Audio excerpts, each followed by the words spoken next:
ओम फट स्वाहा. मी जवळजवळ 16 ते 17 तात्या विंचू बनवले. तात्या विंचूला जिवंत करायला आम्ही स्वतःला पुरून घेतलं. तात्या विंचूचं एक क्रेडिट म्हणजे हे आम्हाला पण अपेक्षा नाही आहे, पण ज्या वेळी हा पिक्चर रिलीज झाला होता त्या जनरेशन बॉर्न पण झाली नव्हती, त्याला सुद्धा तात्या विंचू माहिती आहे, हे त्याचं क्रेडिट आहे. आणि हे आय थिंक प्रेक्षकांमुळे हे सगळं शक्य झालेलं, प्रेक्षकांच्या प्रेमामुळे.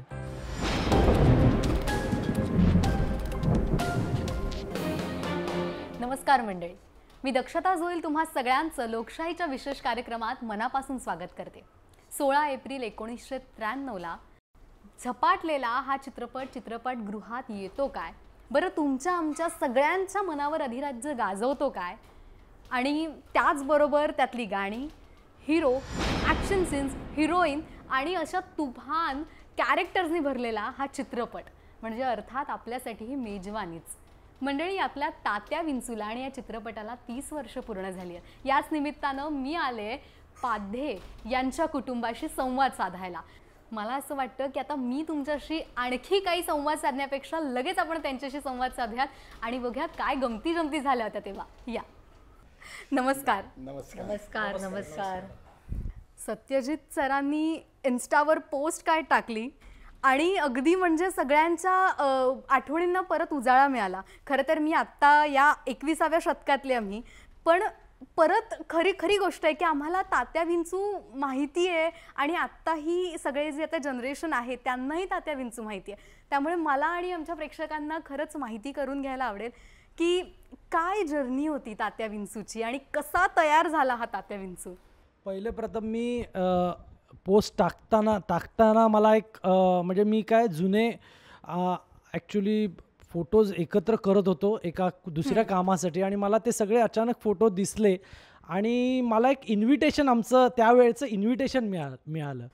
म्हणजे तो झपाटलेला सिनेमा पहिला चित्राला त्याचा प्रीमियर झाला होता आणि ते मला इन्व्हिटेशन मिळालं आणि म्हटलं अरे आता 16 एप्रिल आणि मग म्हटलं अरे 30 वर्ष होतात, मग आपण काहीतरी म्हणून मग मी सगळे बिहाइंड द सीन्स फोटोज आणि त्या काळचे नेगेटिव्ज, म्हणजे तेव्हा डिजिटल कॅमेरा तर नव्हते, म्हणून मग मी ते सगळे फोटो स्कॅन केले कॉम्प्युटरवर त्यांनी आणि मग मी ते पोस्ट केलं. क्या बात आहे. मला काय वाटतं माहिती आहे, आपण ना त्यांच्या पालकांना विचारूया, तात्या विंचूच्या पालकांना, की काय कसं तयार झाला आणि धाकधूक होती का? कारण हे चॅलेंजिंग पण होतं, कारण मराठी सिनेसृष्टीत असं काहीतरी होणं हे खूप नवीन होतं.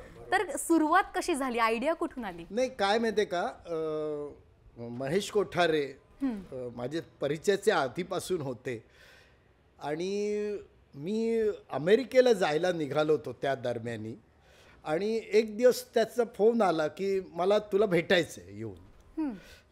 ये, मी असं जातोय, 15 दिवसांनी मी जातोय अमेरिकेला.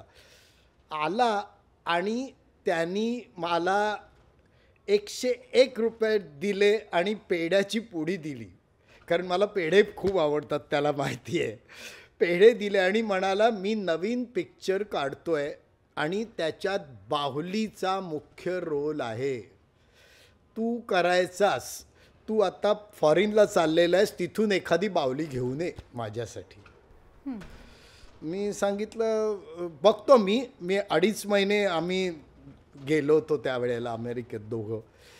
तर विचार करायला लागलो, 2.5 महिन्याभर तुम्हाला कदाचित खोटं वाटेल, 2.5 महिने ज्या वेळेला मला वेळ मिळायचा त्यावेळेला मी विचार करायचो आता बाहुली कशी आपण कशी करणार आणि हळूहळू त्याची कल्पना माझ्या डोक्यात पक्की झाली.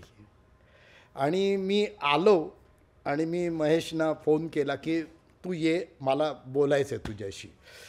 आणि मी आलो, बोललो आणि मी सांगितलं आपण ही बाहुली करायची, पण मी स्वतः ती बाहुली बनवणार आणि नंतरच ती करणार. मला कुठलीही रेडीमेड बाहुली मला मिळाली नाही आणि मला वापरायची नाही. मी जवळजवळ 16 ते 17 तात्या विंचू बनवले माझ्यासाठी आणि त्याच्यातून मी सिलेक्ट केलं की याचे डोळे चांगले आहेत, केस चांगले आहेत, हात चांगले आहेत, अमुक चांगले आहेत आणि त्याच्यातून एक तात्या विंचू नाव पण त्यावेळेला नक्की नव्हतं, बाहुली तयार झाली.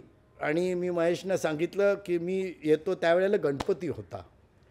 गणपतीचं दर्शन घ्यायला येतो, पण ये ना. आणि मी मुद्दाम पिशवीत ठेवली होती ती बाहुली. आधी दाखवले, दर्शन घेतलं आणि देवापुढे ती बाहुली अशी ठेवली. अरे म्हणाला झालं आपलं काम. पण काय माहितीये, ह्याचं वैशिष्ट्य असं होतं की जे रंगमंचावर बाहुली करू शकत नाही त्या सगळ्या ॲक्शन्स महेशला अपेक्षित होत्या. की म्हणजे बाहुली खून करणं, पाईपवरून चढणं, हे तर इम्पॉसिबल आहे. आम्ही स्टेजवर नुसतं हातात बाहुली धरून रामदास कार्यक्रम करतात. पण हे सगळं करण्यासाठी म्हणून रामदासनी जवळजवळ 9 तात्या विंचू सारखे दिसणारे, पण त्याचं प्रत्येकाचं ऑपरेशन म्हणजे हालचाल वेगवेगळी होती.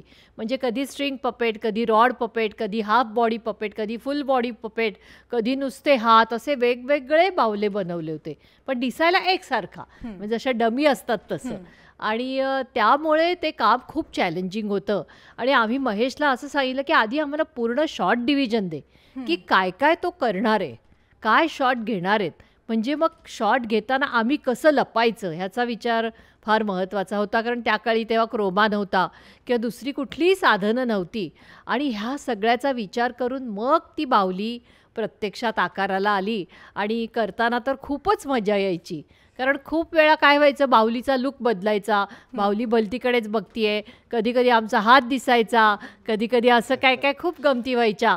पण महेशचा पेशन्स खूप होता आणि त्याचा डायरेक्टर म्हणून डोक्यात सगळे शॉट पक्के होते, त्यामुळे एवढे सगळे शॉट त्यातले सुंदर झाले. आता तुम्ही म्हणालात की चॅलेंजेस हो, खूप होते. खूप होती. मी तुमचा एक इंटरव्ह्यू पाहिला होता, त्यात तुम्ही असं म्हणताय की तुम्ही महेश सरांना सांगितलं की मला माहीत नाही, मला हे इथे करायचं आहे, तर मला तिथे एक टीव्ही हवा आहे. म्हणजे त्या काळी हे नव्हतं, मॉनिटर नव्हते, त्यामुळे तुम्ही तो कसं मॅनेज केलं? म्हणजे एकीकडे तिथे बघायचं पण आहे. म्हणजे इनफॅक्ट मला माहिती आहे तो कुठला शॉट आहे, जेव्हा येतो जेलमधून, म्हणजे तो श्रीरंग पुढून त्याला भेटायला येतो, तेव्हा तो एक तात्या विंचू असा थोडासा असा वागतो. तर तेव्हा ते दोघं खाली होते आणि त्यांना कॅमेरात बघायचं होतं, पण ते काय बघता येत नव्हतं. 18 का 17 रिटेक झाले होते त्या शॉटचे, ते तुला लक्षात?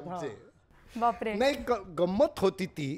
आणि पण जरी फीडबॅकला मॉनिटरच नव्हतं, म्हणजे टोटल म्हणजे हे क्रेडिट महेश कोठारेंचं जास्त आहे, कारण ते नुसतं कॅमेरामध्ये नुसतं हे बघितलं की झालं.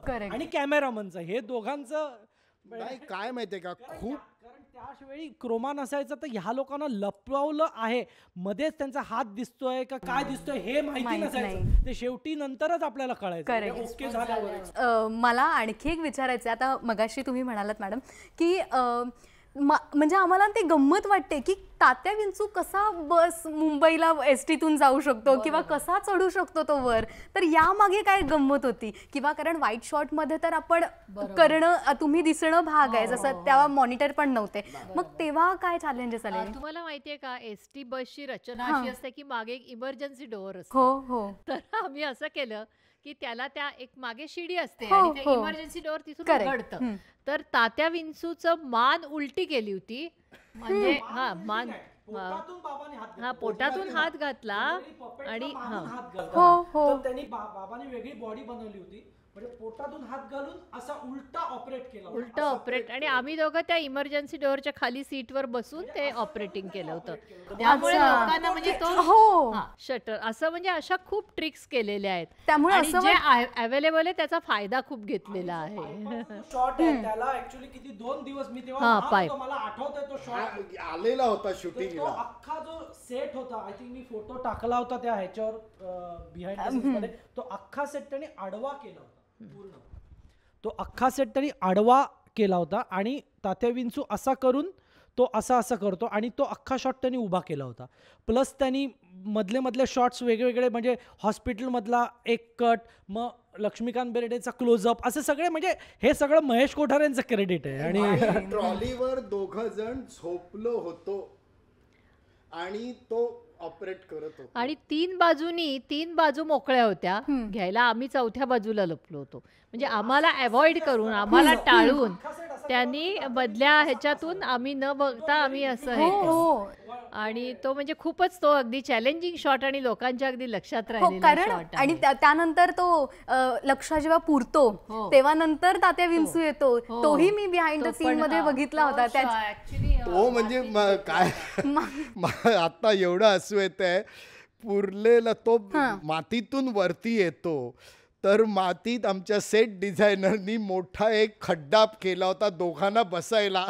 आज जाऊन आम्ही खड्ड्यात लपलो होतो आणि त्या खड्ड्याच्या वरती तात्या विंचू आला. म्हणजे मी नेहमी म्हणते की तात्या विंचूला जिवंत करायला आम्ही स्वतःला पुरून घेतलं. पण तात्या विंचू जेव्हा बनला मग त्याचा कलरच असा हवा किंवा तो क्यूट पण वाटला पाहिजे पण लोकांना हॉरर पण वाटला पाहिजे. हे ब्रीफ मेन हे महेश कोठारेने आम्हाला हे ब्रीफ दिलं होतं की मेन ती बाहुली आहे ती क्यूट वाटली पाहिजे आणि एकदम अचानक ते हॉरर. हे त्याचा ब्रीफ म्हणून ते एवढं. आणि मी तुम्हाला कदाचित माहिती नसेल मी इंजिनियर सुद्धा आहे by the way, mechanical engineer आहे. तर मला माहिती होतं की हॉरर दिसण्यासाठी काय एक्सप्रेशन लागणार आणि क्यूट दिसण्यासाठी काय, मग त्याचा रंग कुठला असेल. मी अनेक रंगाचे तात्या विंचू त्यावेळेला बनवलेले होते आणि शेवटी व्हायलेट कलरचाच तात्या विंचू.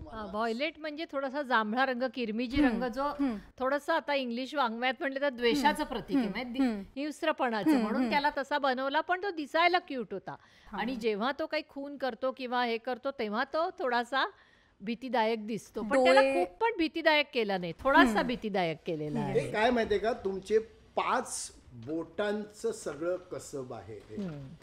मी डोक्यात हात घातला, वर जे तो बोलतो चालतो काय ती गंमत आहे ती अशी नाही आणि ते अशी येणं शक्य नाही. तुम्हाला वर्षानुवर्ष त्याला प्रॅक्टिस करायला लागते. पण सत्यजितनी दुसऱ्या याच्यात आम्हाला सगळ्यांना झोपवून टाकून आणखीन केलं. एक्झॅक्टली मी येणारच होते. त्याच्यापूर्वी मी एक सांगते की किशोरी आंबियेच्या ह्याच्यावर अटॅक करतो तो, तेव्हा गाडीतनं ती जात असते तेव्हा सुद्धा आम्ही एक म्हणजे स्टंटमन जसे सीन करतात, आम्हाला गाडीच्या वरच्या कॅरियरवर बांधून ठेवलं आणि त्याच्या पण ते करताना खूप मजा आली होती. म्हणजे कोल्हापूरच्या थंडीत आम्ही रात्रभर ते शूटिंग केलं, ते खूप लक्षात आहे की आम्ही दोघंही वरती म्हणजे आपण थोडंसे स्टंटमन झाल्यासारखं आम्हाला फीलिंग आलं. वा वा वा. पण मला एक विचारायचंय की आता हे झपाटलेला 2 मध्ये टेक्नॉलॉजीचा वापर केला, पण हे किती चॅलेंजिंग होतं? कारण कसं होतं की आधी ते तुम्हाला शिकणं फार गरजेचं असतं, तर मग ते किती चॅलेंजिंग? कसं आहे की माझा रिसर्च चालूच असतो कंटिन्युअस, काही ना काहीतरी चालूच असतो म्हणजे, आणि ते इनकॉर्पोरेट मी माझ्या पद्धतीने नेहमी करत असतो, त्याच्यावर वेळ घालवत असतो. आम्ही आमच्या स्टुडिओमध्ये जातो, आम्ही जस्ट काही टेक्नॉलॉजी आणतो तिथून किंवा इथे इंडिजिनियसली पण डेव्हलप करतो, तर ते आम्ही टेस्ट करतो आणि मग ते वापर होतंय नाही होतंय असं, तर ते चालूच असतं काम. कधी कधी थोडंसं म्हणजे शेवटी ते यंत्र आहे, आपल्याला माहिती आहे आपला कॉम्प्युटर कधी कधी बिघडतो किंवा त्याच्यात काय व्हायरस येतो वॉटेवर काय, मला एवढं माहिती नाही. पण अशी ही जी टेक्नॉलॉजी आहे, टेक्नॉलॉजीवर तुम्ही अवलंबून जरूर राहायला पाहिजेच, पण कधी कधी ते थोडंसं फेल होऊ शकतं. मग त्यावेळी तुम्हाला आयत्या वेळी रिपेअर काय करायचं हा विचार मी करतो आणि देवाच्या कृपेने मी इंजिनियर असल्यामुळे आयत्या वेळेला सोल्युशन मी काढू शकतो. ते आता आयत्या वेळेला तुम्ही सोल्युशन तर म्हणालात, कधी आयत्या वेळेला असं काही फसलंय का? म्हणजे कधी स्टेजवर परफॉर्म करतोय आपण? म्हणजे अगदी जुनी आठवण आहे, तेव्हा आपलं लग्न पण झालं नव्हतं. मी एक कार्यक्रम करत होतो अर्धवट रावाना घेऊन, आणि बोलता बोलता त्या दोरीवर आतमधनं चालते, तोंड उघडतं, सगळ्या कळी दोरीनी असतात, दोऱ्या साध्या बांधलेल्या, आणि तोंडाची दोरी तुटली. मी कार्यक्रम करत असताना, अच्छा, आणि मला करताना लगेच कळलं की दोरी तुटलेली आहे. तर मी 2दा-3दा त्याला हाक मारलं, त्यांनी नुसतं असं मानेनी केलं. काय, अरे काय झालं, तुला बोलायचं नाही का? दुसरे कोण मित्रमंडळी आहेत का? आणि त्याला ठेवून दुसरा मित्रमंडळी आणली. बापरे, म्हणजे हे स्पॉन्टेनियसपणा जो आहे करेक्ट तुम्हाला आहे ना, ते तुम्ही आयत्या वेळी, तुम्हाला जसं नट एखादा आयत्या वेळी करणारा असतो तसं हा थोडासा नटाचा पण त्यात अंगी तुम्हाला लागतो. म्हणजे जेवढं ऑन कॅमेरा किंवा स्क्रीनवर आपल्याला जी मेहनत दिसते त्या पाठीही इतकी मेहनत आहे. हा मला असं वाटतं ते खरं उदाहरण आहे त्याचं. लोकांना काय आणि हा टीम वर्क पण होतं. Team work म्हणजे आहे. महेश कोठारे, त्याच्यानं सेट डिझायनर, कॅमेरामन आणि आम्ही सगळेजण सगळेजण या सगळ्याचा कारण जो एक चांगला असा मिलाफ झाला आणि उत्तम स्टोरी जमून आली सगळं त्यामुळे सगळं ते जमून आलेलं पाहिजे आणि एकत्र सगळ्यांचं कॉन्ट्रीब्युशन पाहिजे. मी चांगलं केलं नाही, काही उपयोग नाही. नाही, त्यांनी कॅमेरा काही सगळ्यांचं असलं तर आणि देवाच्या कृपेने झालं ते. पण जाता जाता ना मला उत्सुकता होती की तो जो आवाज आहे तात्या विंचूचा तो तुम्ही काढला होता की डब केला गेला होता? नाही काय आहे ते कॅरेक्टर असं होतं की दिलीप प्रभावळकर मरतो आणि तो तात्या विंचू मध्ये बरोबर. त्यामुळे त्यांचाच आवाज नंतर झाला पण सेटवर माझा आवाजच आहे. ओम फट स्वाहा करता करताच तो पण तात्या विंचू हे कॅरेक्टर ऍक्च्युली तिघांचं आहे असं मी म्हणून म्हणजे महेश कोठारे आणि तात्या विंचू हे नाव दिलं, मंत्र कन्सिव्ह केला. आय थिंक अशोक पाटोळेंनी तो मंत्र लिहिला होता. बाबांनी ते कॅरेक्टर डिझाईन केलं, ऑपरेट केलं आणि आवाज दिलीप प्रभावळकरांचा होता.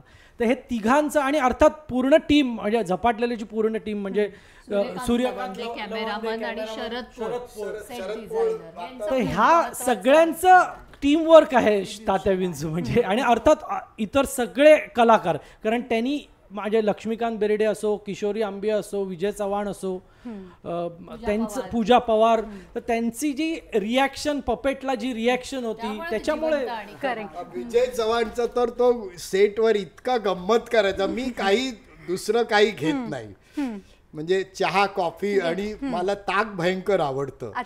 तर तो विजय चव्हाण अरे रामदासचा शॉट बरोबर नाही येत रे, ताक पाजा त्याला. म्हणजे मला काय वाटतं माहितीये तात्या विंचू जेव्हा बनवला गेला त्याची मेकिंग होती की केस अच्छा या ह्याच्यातले रॉ जे इमेज तुम्ही हे केले होते केस यातले भुवया यातल्या डोळ्या मला असं वाटतं की हा पिक्चर पण तसाच बनवला गेलाय. याची ही मेहनत त्याची ती मेहनत 100% बरोबर आहे. त्यामुळे तो तात्या विंचू जितका ऑफ कॅमेरा झाला तयार तसाच तो फ्रंट कॅमेरा पण तितकाच छान झालाय. आणि नो डाऊट हा अशी ही वर्ष आणि येणारी पिढी तात्या विंचूला लक्षात ठेवेलच, काहीच त्यात डाऊट नाही. सगळ्यांचे आशीर्वाद म्हणीन मी मोठ्या लोकांचे, पण ज्या सर्वसामान्य प्रेक्षक आहेत त्यांचं प्रेम मला जे मिळालं ना त्या प्रेमाने मी करू शकलो. आणि ही तुमचा जो वारसा आहे, ही तुमची आवड आहे जी मनापासून केली जातीये ती अगदीच पुढची पिढी आणि सत्यजित सरांच्याही पुढची पिढी जोपासतीये. आवड आहे त्यांना आणि ते प्रेम तुमचं जे मनातनं जे करणं आहे ते आम्हाला रंगभूमीवर दिसतंय. हे भाग्य प्रत्येकाला मिळत नाही, आम्हाला मिळालं. हो हो हो अगदीच अगदीच. आणि थँक्यू सो मच. मला खूप छान वाटलं तुमच्याशी बोलून आणि तात्या विंचू परत असा त्यांना त्या आठवणींना उजाळा मिळाला. हो आम्हाला पण खूप मजा वाटली पुन्हा एकदा तात्या विंचूची आठवणी काढून. Thank you so much. Thank you. Thank you. तर मंडळी तात्या विंचू कसा बनवला गेला त्यामागे आयडिया काय होती, शूटिंगच्या वेळी काय मजा मस्ती केली, बरं काय आव्हानांना सामोरं जावं लागलं हे तर मी पाहिलं आणि मग खरंच एन्जॉय केलं. मला माहिती आहे तुम्ही एन्जॉय केलं असेल. तर भेटूयात पुढच्या भागात. तोवर कुठेही जाऊ नका, पाहत रहा लोकशाही मराठी.